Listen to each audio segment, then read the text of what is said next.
Last எபிசோட்ல யுஞ்சோட ஃபிளாட்டை கண்டுபிடிச்ச Uso அங்க போய் பார்த்தா அதுக்கு ஆப்போசிட்லயே சியோலோட ஃபிளாட் இருக்கிறத தெரிஞ்சு ரொம்ப குழம்பி போயிடுறான். இந்த எபிசோட்ல யூஞ்சி எதுக்காக அந்த ஃபிளாட்டை வாங்கியிருக்கிறான்னு பார்க்கலாம். ஃபர்ஸ்ட் சீன்ல யூஞ்சி ஃபிளாட்டை ஓபன் பண்ணி ஸ்லோவா உள்ள வந்து அங்க இருந்து குட்டி டாய் வீட்டையே பார்த்துட்டு இருக்கிறா.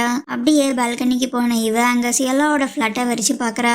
இப்போ அதே மாதிரி தான் ஊசோவும் இங்க இருந்து சியோலாவோட ஃபிளாட்டை ஷாக் ஆகி பார்த்துட்டு இருக்க. அப்போ அவளும் இவனை பாக்குற மாதிரி தெரிஞ்சதும் ஃபாஸ்டா மறைஞ்சிட்டு அவ அங்க இருந்து போகிற வரைக்கும் வெளியே வராம வெயிட் பண்றான். கொஞ்ச டைம் அப்புறம் அவ உள்ள போனதும் இவன் இப்போ உடனே யூஞ்சி எதுக்காக இந்த ஃபிளாட்டை யூஸ் பண்ணியிருப்பான்னு கண்டுபிடிக்க எவிடன்ஸை தேடுறான். பட் ரொம்ப நேரமா தேடியும் எதுவும் கிடைக்காததால இப்போ அங்க டேபிள்ல இருந்த அந்த குட்டி வீட்டுக்குள்ள எதுவும் இருக்குதான்னு குனிஞ்சு பாக்குறான். அப்போ இவன் எதிர்பார்த்த மாதிரியே உள்ள ஒரு மொபைல் போன் இருக்குது. அது யாரோடதா இருக்கும்னு ஊசோக்கு ஆன் பண்ண ட்ரை பண்ண. பட் ரொம்ப நாளா அது அங்கேயே இருந்ததால டர்ன் ஆன் பண்ண முடியல. இங்க அதே டைம் எண்ணி போலீஸ் கிட்ட சியோலா தான் கன்ஃபார்மா யூஞ்சியை மர்டர் பண்ணிருக்கணும்னு சொல்லிட்டு அன்னைக்கு நைட் இவ பார்த்தது எல்லாத்தையும் ஒண்ணு விடாம போலீஸ் கிட்ட சொல்லிடுறா.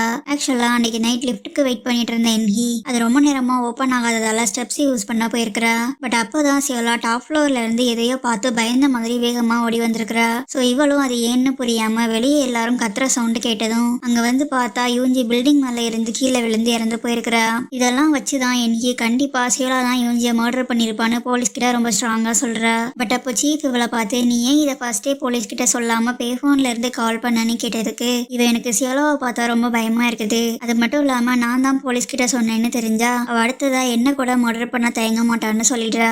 அப்படியே என்னோட அண்ணா என்னைக்கு ஒரு அண்டர் வாட்டர் போட்டோகிராஃபரா ஒர்க் பண்ணிட்டு இருந்தான். ஆனா சியோலாவால இப்ப அவன் பிடிச்ச வேலையை செய்யாம ராயல் ஆக்ஷன்ல போட்டோகிராஃபரா இருக்கிறான்னு சொல்றா. அப்போ போலீஸ் இவகிட்ட அந்த வீடியோவை பிளே பண்ணி காட்டிட்டு உனக்கு இது யார் எடுத்திருப்பாங்கன்னு தெரியுமான்னு கேட்க இவ தெரியாதுன்னு சொல்லிட்டு ஆனா கண்டிப்பா இதை நான் எடுக்கலன்னு சொல்லிடுறா. அதை போலீஸை நம்ப வைக்கிறதுக்காக நான் ஃபுல் டைமும் பார்ட்டியில தான் இருந்தேன். நீங்க வேணா என்னோட மொபைலை செக் பண்ணி பாத்துக்கோங்கன்னு சீஃப் கிட்ட இவன் மொபைலை கொடுக்குறா. இப்போ இன்வெஸ்டிகேஷன் முடிச்சு சீஃப் வெளியில வந்ததும் கொஞ்சம் அந்த பொண்ணு சொல்றது உண்மை மாதிரி தான் இருக்குது. ஏன்னா அவ கொடுத்த ஸ்டேட்மெண்ட்டும் சியோலா லெஃப்ட்ல ஏறி 12th ஃப்ளோருக்கு போன டைமும் கரெக்டா அலைன் ஆகுதுன்னு சொல்ல சீஃப்க்கு இன்னும் என்னைய உண்மைதான் சொல்றான்னு ஒரு டவுட் இருக்குது. இங்க சியோலா ஆக்ஷனுக்கான ஸ்கிரிப்டை ரீட் பண்ணிட்டு ரெடி ஆகி ஆக்ஷன் ஹவுஸ்க்கு போறா. அப்போ இவளை ஸ்டாப் பண்ண ஊசோக் நான் உங்ககிட்ட கொஞ்சம் பேசணும்னு சொல்ல இவளோ எனக்கு அதுக்கெல்லாம் டைம் இல்லைன்னு அவனை அவாய்ட் பண்ண பாக்குறா. ஆனா ஊசோக் அவகிட்ட அப்போ உனக்கு யூஞ்சி இது வரைக்கும் என்னெல்லாம் பண்ணிருக்கான்னு தெரிய வேணாமான்னு கேட்டதுக்கு இவ இனி அதை தெரிஞ்சு நான் என்ன பண்ண போறேன்னு பதில் கொடுத்துட்டு போயிடுறா. அப்படியே ஆக்ஷன் நடந்துட்டு இருக்கிறப்போ இவளோட பாஸ் அங்க கூட்டத்துல இருக்கிற ஒரு விஐபியை பார்த்துட்டு இருக்கிறாங்க. அது ஏன்னா கொஞ்சம் டைமுக்கு முன்னாடி இவங்க ஒரு தனியா கூட்டிட்டு வந்து சில பெயிண்டிங்ஸ் காட்டி இதெல்லாம் ரொம்ப டிமாண்ட்ல இருக்கிற பெயிண்டிங்ஸ், இதை நீங்க இப்பவே வாங்கிட்டீங்கன்னா இன்னும் கொஞ்சம் வருஷத்துல இதோட விலை 10 மடங்கு அதிகமா இருக்கும்னு சொல்லி அவரை கன்வின்ஸ் பண்ணிருக்காங்க. சோ இப்போ இவரும் அவங்க சொன்ன மாதிரியே அங்க டிஸ்பிளேல இருக்கிற ஒரு எக்ஸ்பென்சிவான பெயிண்டிங்கை வாங்க நினைக்கிறாரு. அப்போ கூட்டத்துல அந்த பாஸ் ஏற்கனவே செட் பண்ணி வச்சிருந்த ஒரு ஆள் இவர் கூட அந்த பெயிண்டிங்கை வாங்க போட்டி போடுற மாதிரி ஆக்ட் பண்ணி அதோட விலையை இன்னும் அதிகமா ஏத்திட்டே போறாரு. இதெல்லாம் அவங்களோட பிளான் தான் புரியாத அந்த விஐபியும் விலை எவ்வளவு அதிகமானாலும் அதை வாங்கணும்னு லாஸ்ட் வரைக்கும் போட்டி போட்டுட்டே இருக்கிறாரு. ஃபைனலா அந்த பெயிண்டிங்கை இவருக்கே 9 crores வித்துடுறாங்க. அப்படியே அவர் அதோட ஸ்டாப் பண்ணாம அது கூடவே சேர்த்து இன்னும் எக்ஸ்ட்ரா ஒரு 4 பெயிண்டிங்கையும் வாங்கியிருக்கிறாரு. இப்போ ஆப்ஷன் முடிஞ்சதும் போலீஸ் உள்ள வந்து சியோலாவை போலீஸ் ஸ்டேஷனுக்கு வர சொல்றாங்க. ஆனா இவன் நான் ஒர்க் பண்ணிட்டு இருக்கிறேன் சோ என்னால வர முடியாதுன்னு சொல்லிடுறா. பட் அதை கேட்ட சீஃப் அப்போ உங்களை நாங்க அரெஸ்ட் பண்ணி தான் கூட்டிட்டு போகணும் போலன்னு சொல்லிட்டு அங்க இருக்கிற எல்லாரும் முன்னாடியும் சியோலாவை அரெஸ்ட் பண்ணி கூட்டிட்டு போயிடுறாரு. இதை பார்த்து எல்லாரும் ஷாக் ஆகி போயிருக்க. அப்போ அவங்க சைட்ல என்னைக்கு எதுவும் தெரியாத மாதிரி நின்றுட்டு இருக்கிறா. இப்ப ஏன் போலீஸ் அவளை அரெஸ்ட் பண்ணிருக்கிறாங்கன்னு சியோலா ஒரு குழப்பத்தோடையே ஊசிருக்க பார்க்க அவனும் இது ஏற்கனவே நடக்க போகுதுன்னு தெரிஞ்ச மாதிரி இவளையே பார்த்துட்டே நிக்கிறான். அப்படியே வெளியே வந்த ஊசோக் பார்க்கிங்ல இருக்க. அப்ப என்னைக்கும் அவனோட சிஸ்டரும் பேசுறது எனக்கு ரொம்ப நல்லாவே கேக்குது. அவன் சிஸ்டரை பார்த்து நீ ஏன் சியோலாவை அப்படி கஷ்டப்படுத்துறான்னு கேட்டதுக்கு அவன் நான் நடந்துதான் போலீஸ் கிட்ட சொன்னேன், அது மட்டும் இல்லாம ஒரு நாள் உண்மையெல்லாம் வெளியே வந்துதான் ஆகணும்னு சொல்ல எனக்கு ரொம்ப கோவமாகி நீ எது பண்றதா இருந்தாலும் அதை ஃபர்ஸ்ட் என்கிட்ட சொல்லிருக்கணும்னு அங்க இருந்து கிளம்பிடுறான். இதெல்லாம் ஊசோக்கும் சைலண்டா பார்த்துட்டு இருந்தப்போ எனக்கு ஒரு கால் வருது. அதை அட்டன் பண்ணா யூஞ்சியோட மொபைலை ஓபன் பண்ண கொடுத்திருந்த ஹேக்கர் தான் கால் பண்ணிருக்கிறான். அவன் அந்த மொபைல்ல ஒரு ஸ்பை ஆப் இருக்கிறதாவும் அது மூலமா கால்ஸ் அப்புறம் மொபைல சுத்தி நடக்கிற எல்லா ஆடியோவையும் ரெக்கார்ட் பண்ண முடியும்னு சொல்லிட்டு அந்த ஆப் ரொம்ப எக்ஸ்பென்சிவ் சோ மந்த்லி அதுக்கு பே பண்ணா மட்டும்தான் ஒர்க் ஆகும்னு சொல்லிடுறான். சோ இப்போ ஊசோக்கு அதுல இருக்கிற ஆடியோ ஃபைல்ஸ் ஓபன் பண்ண சொல்ல இவன் ஃபைல்ஸ்க்கு ஃபிங்கர் பிரிண்ட் லாக் போட்டிருக்கதால அன்லாக் பண்ணி சீக்கிரமா சென்ட் பண்ணிடுறேன்னு சொல்றான். இங்க போலீஸ் ஸ்டேஷன்ல சியோலாவை பார்த்து சீஃப் நீங்க இதுக்கு முன்னாடி நடந்த இன்வெஸ்டிகேஷன் அப்போ பொய்யான ஸ்டேட்மெண்ட் கொடுத்திருக்கீங்க, அதனாலதான் உங்களை இமிடியேட்டா அரெஸ்ட் பண்ணிருக்கிறோம். இனிமே இப்படி எதுவும் நடக்கக்கூடாதுன்னா எங்க கிட்ட உண்மையை மட்டும் பேசுங்கன்னு சொல்றாரு. அப்போ போலீஸ் ஸ்டேஷனுக்கு வந்த ஊசோக் அங்க வெளியே என்ஹியூக் இருக்கிறத பார்த்துட்டே உள்ள போறான். இங்க சீஃப் நீங்க ஏன் பார்ட்டி அப்போ யூஞ்சி கூட ஆர்கியூ பண்ணதை லாஸ்ட் டைம் கேட்கும்போது சொல்லல, அந்த வீடியோ ரிலீஸ் ஆகாம இருந்திருந்தா அது வெளியே வராமலே போயிருக்கும் தானு கேட்கிறாரு. பட் அதுக்கு சியோலா பதில் சொல்லாம இருக்க உங்க சிசிடிவியை பிளே பண்ணி காட்டி நீங்களும் யூஞ்சி போன அதே 12th ஃப்ளோருக்கு அவளை ஃபாலோ பண்ணிட்டே போயிருக்கிறீங்க, அதுக்கப்புறம் நீங்க அங்க இருந்து வேகமா ஓடி வந்ததுக்கும் எங்க கிட்ட விட்னஸ் இருக்குன்னு சொல்ல சியோலாவும் அன்னைக்கு நைட் நடந்ததை போலீஸ் கிட்ட சொல்ல ஆரம்பிக்கிறா. இவங்க 2 பேரும் சண்டை போட்ட அப்புறம் சியோலா யூஞ்சியை தேடிட்டு அவ எங்கேயும் இல்லைன்னு லாஸ்டா 12th ஃப்ளோருக்கு போயிருக்கிறா. ஆனா இவங்க போய் பார்க்கும்போது யூஞ்சி ஏற்கனவே கீழே விழுந்து இறந்து போயிருக்கிறான்னு சொல்லிட்டு அதனாலதான் நான் ரொம்ப பயந்து போய் ஸ்டெப்ஸ்ல கீழே ஓடி வந்தேன்னு சொல்லி முடிக்கிறா. சியோலா சொன்னதை நம்பாத கோங்ஜு யாரா இருந்தாலும் உடனே இந்த சிச்சுவேஷன்ல போலீஸ்க்கோ இல்ல ஆம்புலன்ஸ்க்கோ தான் கால் பண்ணிருப்பாங்க. பட் தப்பு பண்ணவங்க தான் போலீஸ் கிட்ட மாட்டக்கூடாதுன்னு எஸ்கேப் ஆக பாப்பாங்கன்னு சொல்லவும் சியோலா இதெல்லாம் வச்சு நான் தான் யூஞ்சியை கொலை பண்ணேன்னு எப்படி நீங்க சொல்லலாம்னு கேக்குறா. அப்ப சீஃப் இவகிட்ட நீங்க தான் மர்டர் பண்ணீங்கன்னு டைரக்ட் எவிடன்ஸ் மட்டும் தான் எங்ககிட்ட இல்ல, பட் இந்த இன்டைரக்ட் எவிடன்ஸை வச்சு நீங்க தான் கொலை பண்ணீங்கன்னு எங்களால ப்ரூவ் பண்ண முடியும்னு சொல்றாரு. எங்க பேக்சுனும் சியோலா அரசாயிருக்க நியூஸை ரீட் பண்ணிட்டு தனியா உட்காந்து சிரிச்சிட்டு இருக்கிறான். போலீஸ் இன்வெஸ்டிகேஷன் முடிஞ்சதும் என்யூக் சியோலா கிட்ட வந்து உன் மேல தப்பு எதுவும் இல்லைனா நீ எதுக்கும் கவலைப்படாதுன்னு சொல்ல இவ என்ஹிதான விட்னஸ் ஸ்டேட்மெண்ட் போலீஸ்க்கு கொடுத்துருக்கான்னு கேக்குறா. அதுக்கு அவன் சைலண்டா இருந்ததும் இவ கண்டிப்பா என்ஹிதான் இவளை ஸ்டெப்ஸ்ல பார்த்ததை போலீஸ் கிட்ட சொல்லிருக்கணும்னு கன்ஃபார்ம் பண்ணிடுறா. அப்படியே அவன் என்னால முடிஞ்ச ஹெல்ப்பை நான் உனக்கு பண்றேன், நீ யூஞ்சி இறந்தப்போ சந்தேகப்படுற மாதிரி யாரையாச்சும் அங்க பாத்தியான்னு கேக்குறான். அப்போ சியோலா அவனோட காதுக்குள்ள ஏதோ சொல்ல இதை வெளியில இருந்து பாதி இருந்த ஊசோ இவனோட சிஸ்டர் தான் போலீஸ் கிட்ட விட்னஸ் ஸ்டேட்மெண்ட் கொடுத்திருக்கிறா, பட் இவனும் அவளுக்கு சப்போர்ட்டிவா இல்லாம இவளுக்கு ஹெல்ப் பண்ண வந்திருக்கான்னு கோஞ்சு கிட்ட சொல்றான். இப்போ கோஞ்சு உனக்கு யூஞ்சி ஃபிளாட்ல எந்த எவிடன்ஸும் கிடைக்கலையான்னு கேட்டதுக்கு இவனும் மொபைல் கிடைச்ச விஷயத்த மறைச்சிட்டு இல்லைன்னு சொல்லிட்டான். அப்போ அவங்க 2 பேரும் ரொம்ப நேரமா ஏதோ பேசுறத நோட் பண்ண ஊசோ அது என்னவா இருக்கும்னு திங்க் பண்ணிட்டு இருக்கிறான். அதுக்குள்ளே சீஃபும் உள்ள வர அவர் இவனை பார்த்து நீங்க என்ன பண்றன்னு கேட்டதுக்கு இவன் நீங்க கேட்ட இன்சூரன்ஸ் ஃபைல்ஸை எடுத்துட்டு வந்திருக்கிறேன்னு கொடுத்துட்டு உங்களால இந்த கேஸை ஹேண்டில் பண்ண முடியலன்னா வேற ஆபீசர்ஸ் கிட்ட கொடுங்கன்னு சொல்றான். அதை கேட்ட சீஃப் எல்லாம் நான் பாத்துக்கிறேன்னு சொல்ல அப்போ ஏன் நீங்க சியோலாவை அரெஸ்ட் பண்ணி 12 மணி நேரம் ஆகியும் இன்னும் வாரண்ட் வாங்காம இருக்கிறீங்கன்னு கேட்டுட்டு வெளியே போயிடுறான். அப்போ இவன் டோரை ஓபன் பண்ணா அங்க சீஃபோட ஒய்ஃப் அவரை பார்க்க வந்திருக்காங்க. ஸோ இப்போ ஊசோக்கு அவங்க கிட்ட பார்த்து ரொம்ப நாள் ஆச்சுன்னு சொல்ல அவங்க நீங்க என்ன பண்றன்னு கேக்குறாங்க. அதுக்கு இவனும் ஏன் நான் இங்க வரக்கூடாதான்னு சொல்லிட்டு அவங்க ரெஸ்பான்ஸை கேட்காம போக சீஃப் வெளியே வந்து நீ அவன் சொல்றதெல்லாம் மைண்ட் பண்ணிக்காதான்னு சொல்றாரு. இப்போ இங்க லாக்அப்ல சியோலா இருக்க என்யூக்கு அவ காதல சொன்ன விஷயத்த பண்றதுக்காக வேகமா ராயல் ஆக்ஷன் ஆபீஸ்க்கு ஓடி போய் பெயிண்டிங் ரூம்ல எதையோ ஒன்ன தேடிட்டு இருக்கிறான். அப்போ இவனை ஃபாலோ பண்ணிட்டே வந்த ஊசோக் நீ இதை தானே தேடுறன்னு கேட்டுட்டு ஒரு SD கார்டை காட்டுறான். அது எப்படின்னா சியோலா இவன் காதல சொன்னதை ஊசோக் லிப் ரீடிங் பண்றவங்க மூலமா என்ன பேசுறாங்கன்னு கண்டுபிடிக்க சொல்லியிருக்கிறான். அப்படியே அவ அதுல எக்ஸிபிஷன் ரூம்ல இருக்கிற மானிட்டரை செக் பண்ணுன்னு சொல்லியிருக்கிறது தெரிஞ்சதும் இவன் என்ஹியூக்கு முன்னாடியே எக்ஸிபிஷன் ரூமுக்கு வந்து அந்த SD கார்டை எடுத்திருக்கிறான். ஸோ இப்போ என்ஹியூக் லாக்அப்ல இருக்கிற சியோலாக்கு ஹெல்ப் பண்ணதால இவனுக்கு 5 வருஷம் வரைக்கும் ஜெயில் தண்டனை கிடைக்கும்னு சொல்லி ஊசோக்கு இவனை மிரட்டுறான். அதுக்கு என்ஹியூக் நானும் உண்மையை கண்டுபிடிக்க தான் இங்க வந்திருக்கிறேன், சியோலா என்னோட ஃப்ரெண்டுங்கிறதால நான் அவளுக்கு ஹெல்ப் பண்ணலன்னு சொல்ல அப்போ நம்ம இந்த SD கார்டில் அப்படி என்னதான் இருக்குன்னு பார்க்கலாம்னு ஊசோக்கும் சொல்லிடுறான். ஸோ இப்போ ஊசோ கொடுத்த SD கார்டை கொஞ்சம் ப்ளே பண்ணி பார்க்கும்போது தான் யூஞ்சி பில்டிங்ல இருந்து கீழே விழுந்து இறந்து போன அந்த டைம்ல சியோலா எக்ஸிபிஷன் ரூமை கிராஸ் பண்ணி போன மாதிரி ரெக்கார்ட் ஆகிருக்குது. அது மூலமா இவ இங்க இருந்ததால கண்டிப்பா யூஞ்சியை கொலை பண்ணியிருக்க வாய்ப்பு இல்லைன்னு கன்ஃபார்ம் ஆகிடுது. அதனால போலீஸும் இப்ப யூஞ்சி கேஸை வேற வழி இல்லாம சூசைட்னு க்ளோஸ் பண்ண முடிவு பண்ணிடுறாங்க.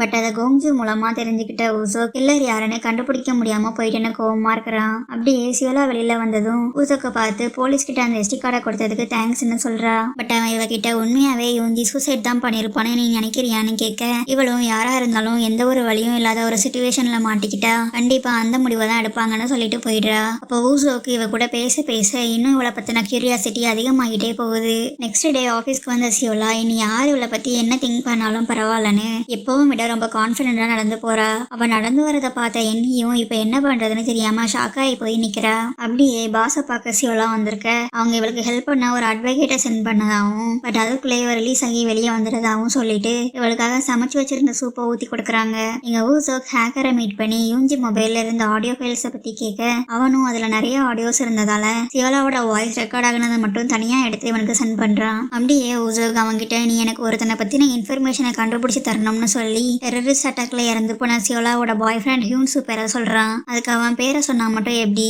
அட்லீஸ்ட் அவனோட இமெயில் ஐடியாச்சும் கொடுங்க நான் கண்டுபிடிச்சு தரேன்னு சொல்லவும் ஊசோக் அதை கண்டுபிடிச்சு சென்ட் பண்ண ஓகே சொல்லிடுறான். இப்போ வீட்டுக்கு வந்த ஊசோக் ஃபர்ஸ்ட் வேலையா இவன் வாங்கிட்டு வந்த ஆடியோ ஃபைல்ஸை ஒன்னும் ஒன்னா கேட்டுட்டே இருக்கிறான். அப்பதான் யூஞ்சி சியோலா பண்ற எல்லா விஷயத்தையும் ஒண்ணு விடாம வாட்ச் பண்ணிட்டே இருந்து அவ பேசுறதெல்லாம் கவனிச்சுக்கிறான்னு ஊசோக் தெரிஞ்சுக்கிறான். பட் இதெல்லாம் யூஞ்சி எதுக்காக பண்ணான்னு இன்னும் இவனுக்கு கொஞ்சம் கூட ஐடியாவே இல்லை. அதனால இவன் மறுபடியும் அந்த டாய் வீடு கிட்ட போய் எதுவும் எவிடன்ஸ் இருக்குதான்னு லைட் ஆன் பண்ணி பார்க்க அப்போதான் அதுல இருந்த 2 பொம்மையில ஒன்னு டாக்டர் ட்ரெஸ் போட்டிருக்கத நோட் பண்றான். அதே மாதிரி யூஞ்சி அம்மா சொன்ன பாய் ஃப்ரெண்ட் ஒருவேளை டாக்டரா இருப்பானோன்னு திங்க் பண்ணிட்டு அன்னைக்கு அவ கார்ல எவிடன்ஸ் தேடும்போது அதுல ஒரு ஹாஸ்பிட்டலோட பார்க்கிங் பாஸ் இருந்ததும் எனக்கு ஞாபகம் வருது. ஆக்சுவலா அந்த ஹாஸ்பிட்டல் தான் இவன் இன்வெஸ்டிகேட் பண்ண போன சியோலாவோட டாக்டர் பாய் ஃப்ரெண்டோட ஹாஸ்பிட்டலும். ஸோ அந்த நர்ஸ் ஆன டாக்டரோட கேர்ள் ஃப்ரெண்ட் யூஞ்சியா தான் இருக்குமோன்னு எனக்கு டவுட் வந்துடுது. அந்த டாக்டர் நர்ஸ் ஆன மாதிரியே சியோலாவை பார்த்ததும் யூஞ்சி கூட பிரேக்கப் பண்ணிட்டு சியோலாவை கேர்ள் ஃப்ரெண்ட் ஆக்கிக்கிட்டானோன்னு ஊசோக் திங்க் பண்றான். பட் அதுக்கான கிளியர் எவிடன்ஸ் இவங்கிட்ட இல்ல.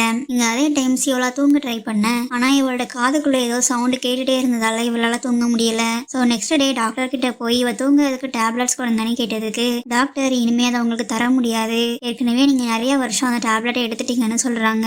அப்படியே இதை நீங்க ஸ்டாப் பண்ணணும்னா டேப்லெட்ஸ் மட்டும் எடுத்துக்காம ட்ரீட்மெண்ட் தான் எடுத்துக்கணும்னு அட்வைஸ் பண்றாங்க. பட் அப்போ சியோலாக்கு ஏற்கனவே ட்ரீட்மெண்ட்டுக்கு போய் அங்க அந்த டாக்டர் இவளை அப்யூஸ் பண்ணதுதான் ஞாபகம் வருது. ஸோ அதனால ட்ரீட்மெண்ட் எடுத்துக்கிறதுக்கு ஓகே சொல்லாம பயப்பட டாக்டரும் இந்த ஒரு டைம் மட்டும் டேப்லெட் தரேன்னு சொல்லிடுறாங்க. இந்த ஹாஸ்பிட்டலுக்கு அந்த நர்ஸை பார்க்க வந்த ஊசோக் அவங்களுக்கு மறுபடியும் சாப்பாடு வாங்கி கொடுத்துட்டு இந்த பொண்ணு தான் டாக்டரோட கேர்ள் ஃப்ரெண்டானு யூஞ்சியோட போட்டோவை காட்டி கேட்டதுக்கு அவங்களும் ஆமான்னு சொல்றாங்க. அப்படியே அவளை பத்தி இன்னும் நிறைய இன்ஃபர்மேஷன் என்கிட்ட இருக்குன்னு சொல்லவும் ஊசோக் அவங்களுக்கு இன்னும் நிறைய சாப்பாடு வாங்கி கொடுத்து அது என்னன்னு கேட்கறான். ஆக்சுவலா பாஸ்ட்ல யூஞ்சி அந்த டாக்டருக்கு அடிக்கடி லஞ்ச் எடுத்துட்டு ஹாஸ்பிட்டல்ல போய் மீட் பண்ணிருக்கிறா. பட் அவன் அதை பார்த்து சந்தோஷப்படாம நம்ம ரெண்டு பேருக்குள்ளேயும் இப்ப எதுவும் இல்ல, சோ இந்த மாதிரி லஞ்ச் எடுத்துட்டு வரதை நிறுத்துன்னு கோவமா சொல்றா. அப்போ யூஞ்சி நீ என்ன லவ் பண்ணலனா நான் இப்பவே இங்கேயே இறந்து போயிடுவேன்னு சாப்ஸ்டிக்கை வச்சு குத்திக்கிறதா மிரட்டுறா. அதனால அவன் அதை தடுக்க பார்க்க அப்போ அவனோட ஃபேஸ்ல சாப்ஸ்டிக் குத்தி பிளட் வருது. இதெல்லாம் பார்த்த நர்ஸ் சியோலாவை இவனுக்கு பிடிச்சிருக்கனாலதான் யூஞ்சி கூட பிரேக்கப் பண்ணிட்டு இப்படி பிரச்சனை பண்றான்னு நினைச்சுக்கிறாங்க. அந்த ஸ்டோரியை ஃபுல்லா கேட்ட ஊசோக் சியோலாக்கு இவங்க ரெண்டு பேரோட ரிலேஷன்ஷிப் பத்தி தெரியுமான்னு கேட்க நர்ஸ் இல்ல, டாக்டர் யூஞ்சி பத்தி சியோலா கிட்ட எதுவும் சொல்லாம மொத்தமா மறைச்சிட்டாருன்னு சொல்றாங்க.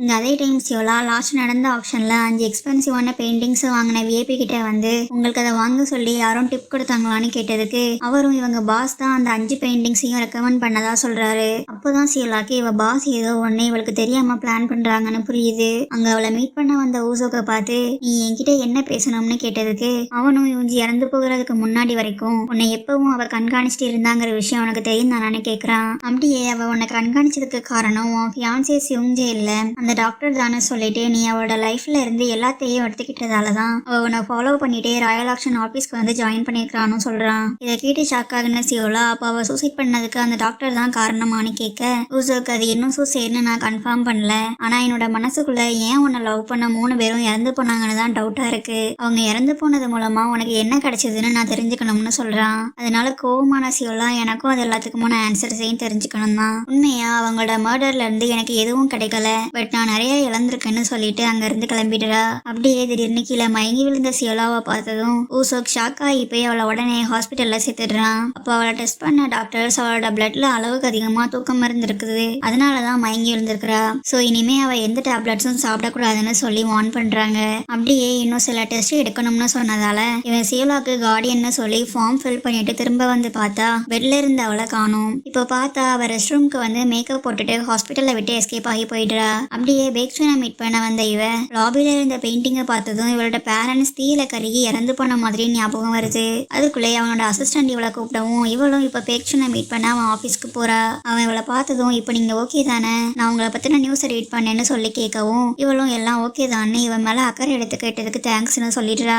அப்படியே இவ ஸ்டில்லர் பெயிண்டிங்கை வாங்குறதுக்கான அக்ரிமெண்ட்டை கொடுக்க அவன் அதை ரீட் பண்ணிட்டு எனக்கு இந்த டீலை விட நீ தான் ரொம்ப முக்கியம்னு சொல்லிடுறான். அதை கேட்டு கோவமான சியோலா பிசினஸையும் ஃபீலிங்ஸையும் மிக்ஸ் பண்ணி பேசுற ஆளுங்களை எனக்கு சுத்தமா பிடிக்காதுன்னு அவனை பார்த்து டைரக்டாவே சொல்லிட்டு அங்க இருந்து போக பாக்குறா. அப்ப இவ கையை பிடிச்ச பெக்சோன் சரி இனிமே நம்ம பிசினஸ் மட்டும் பேசலாம்னு சொல்லி இவளை போக விடாம பண்ணிடுறான். இங்க சியோலாவோட அடுத்த ஆடியோஸை கேட்டுட்டு இருந்த ஊசோ அவ சிவுந்தி இறந்து போன அப்புறம் சாப்பிடாம அதை நினைச்சு ட்ரிங்க் பண்ணிட்டு எவ்வளவு கஷ்டப்பட்டிருக்கான்னு சியோலாவும் அவ ஃப்ரெண்டு சூக்சியும் பேசுறது மூலமா தெரிஞ்சுக்கிறான். அப்போ சியோலா நான் என்னோட பேரண்ட்ஸ்க்கு பதிலா இப்போ உயிர் வாழ்ந்துட்டு இருக்கிறத நினைச்சாலே என்னால ஒரு நாள் கூட நிம்மதியா இருக்க முடியலன்னு சொல்ல இப்போ ஊசோக் உடனே அவ சின்ன வயசு ஃப்ரெண்டு என்ஹியூக்க மீட் பண்ண வந்துடுறான். அப்படியே அவன் என்ஹியூக்க பார்த்து நீங்க எப்பவும் இங்க தான் ஒர்க் பண்ணிட்டு இருப்பீங்களான்னு கேட்க அதுக்கு அவன் இல்ல எனக்குன்னு சொந்தமா ஒரு ஸ்டுடியோ என்னோட சொந்த ஊர்ல இருக்குது, நான் அங்கதான் வீக்கெண்ட்ஸ்ல இருப்பேன்னு சொல்றான். அப்போ ஊசோக் நீங்க உங்க சிஸ்டரை விட சியோலாவை தான் ரொம்ப நம்புற மாதிரி தெரியுது, அவளை சுத்தி இவ்வளவு பேர் இறந்து போன அப்புறமும் ஒரு டைம் கூட உங்களுக்கு அவ மேல சந்தேகம் வரலையான்னு கேட்டதுக்கு என்ஹியூக் நானும் அவளை சந்தேகப்பட்டா அப்புறம் இந்த உலகத்துல அவ சைட்ல யாருமே இருக்க மாட்டாங்கன்னு பதில் கொடுக்குறான். அப்படியே ஊசோக் சியோலா ஃபேமிலிக்கு என்னாச்சுன்னு கேட்டதும் இவ அவங்க எல்லாரும் எங்களுக்கு 15 வயசு இருக்கும் போதே ஒரு ஆக்சிடென்ட்ல இறந்து போயிட்டாங்க,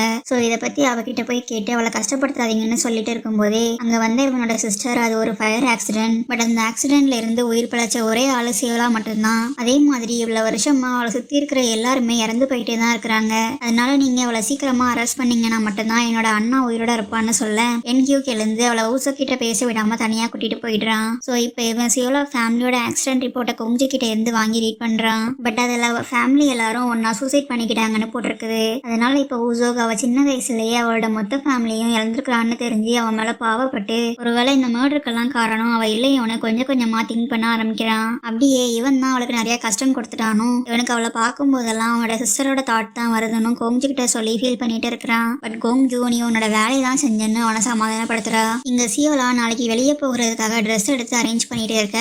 அப்ப இவளுக்கு கால் பண்ண சுக்ஜி நீ நாளைக்கு அங்க போனா உன்னை எல்லாரும் ரொம்ப கஷ்டப்படுத்துவாங்கன்னு சொல்லி போக வேணாம்னு அட்வைஸ் பண்றா. பட் சியோலா அதை கேட்காம அங்க போகிறதா முடிவு எடுத்துட்டு இவளோட டேப்லெட்ஸ் எல்லாம் குப்பையில போட்டுடுறா. நெக்ஸ்ட் டே சியோலா மலைக்கு மேல இருக்கிற ஒரு இடத்துக்கு போக பார்த்தா அங்க சிம்ஜியோட ஃபியூனரல்னு போர்டு இருக்குது. ஸோ இவளும் அவனை பத்தி திங்க் பண்ணிட்டே ஸ்டெப்ஸ்ல ஏறி மேல போக அப்போ அங்க இருந்து அவனோட அம்மா சியோலாவோட ட்ரெஸ்ஸை பிடிச்சி ஒன்னு மட்டும் அவன் லவ் பண்ணாம இருந்திருந்தா இப்போ உயிரோட இருந்திருப்பான்னு சொல்லி அவங்க கோவத்தை இவன் மேல காட்டுறாங்க. அதை தடுக்க என்யூக்கு போக பட் அவனோட சிஸ்டர் அவனை போக விடாம பிடிச்சிக்கிறா. இதெல்லாம் சிம்ஜி ஃபியூனரலுக்காக வந்திருந்த ஊசோவும் கீழே இருந்து பார்த்துட்டு தான் இருக்கிறான். அப்போ சிம்ஜியோட பிரதர் இவளை தனியா கூட்டிட்டு போய் சிம்ஜி இன்சூரன்ஸை பத்தி கேட்க இவ எதுவும் தெரியாதுன்னு சொன்னாலும் அவன் அதை நம்ப ரெடியா இல்ல. அப்படியே அவன் யூஞ்சியை பத்தி கேட்டதும் அவனுக்கு எப்படி அவளை பத்தி தெரியும்னு இவ ரொம்ப ஷாக் ஆகி போயிடுறா. ஆக்சுவலா சிம்ஜி இறந்து போகிறதுக்கு முன்னாடி ஒரு டைம் சிம்ஜி அவனோட ரெஸ்டாரண்ட்டுக்கு போயிருந்ததை அவன் பார்த்திருக்கான். அப்போ சிம்ஜி அவளை வெளியே போக சொல்லி கத்திட்டு இருக்க அவ வெளியே போகாம சிரிச்சுட்டே நீயும் இன்சூரன்ஸ் எடுத்துட்டியான்னு கேட்டிருக்கிறா. பட் அப்போ அது என்னன்னு புரியாத இவன் சிம்ஜி இறந்து போன அப்புறம் தான் அவனோட இன்சூரன்ஸ் டாக்குமெண்ட்ஸை எடுத்து பார்த்தா அதுல பெனிஃபிஷரியா சியோலாவோட நேம் இருந்திருக்குது. அதனால இப்போ ரொம்ப கோவமா இருக்கிற சிம்ஜி பிரதர் நீ நடந்த உண்மையை என்கிட்ட சொல்லலைன்னா நான் இதை பத்தி யூஞ்சி கிட்ட போய் கேட்பேன்னு சொல்லிட்டு போறான். அப்போதான் சியோலா அது உன்னால முடியாது ஏன்னா அவ ஏற்கனவே இறந்து போயிட்டான்னு சொல்லிட்டு அது மட்டும் இல்லாம சிம்ஜியோட பாலிசி கேன்சல் ஆகின அப்புறம் அந்த அமௌண்ட் மொத்தமும் அவனோட அக்கௌண்ட்டுக்கு தான் வந்திருக்கணும்னு சொல்றா. அதை கேட்டு ஷாக் ஆகினவன் உண்மையாவே நீ தான் அவங்க எல்லாரையும் கொலை பண்ணியான்னு கேட்டு இவளை பார்த்து கத்திட்டு இருக்க.